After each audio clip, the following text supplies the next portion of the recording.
সকালের নাস্তা খাচ্ছি। এখানে আজকে হলো সুজির হালুয়া রান্না করেছি আর পুডিং বানিয়েছিলাম, একটু ছিল। সবার নাস্তা হয়ে গেছে। ঘরের মহিলারা বা মা আছে বা বউ আছে, যেই আছে সবার লাস্টেই নাস্তা করে।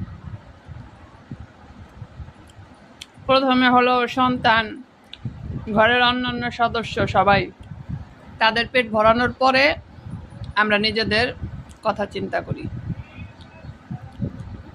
আমার মেয়ে বসে বসে বসে শুনছে। অনেকদিন পর সুজির হালুয়া রান্না করেছি। আগে আসলে সুজির হালুয়াটা খেতে ভালো লাগতো না, এখন মাঝে মাঝে করি, ভালো লাগে। কিন্তু আমি বাইরের হোটেলেরটা খাই না।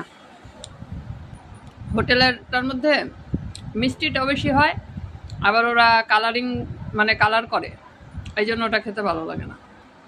কি নাস্তা করেছেন সকালে জানাবেন। খেতে খেতে আমি বিদায় নিচ্ছি।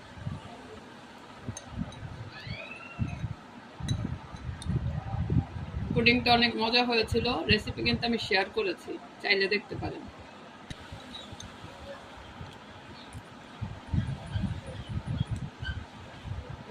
আরো টেস্ট বেড়ে গিয়েছে।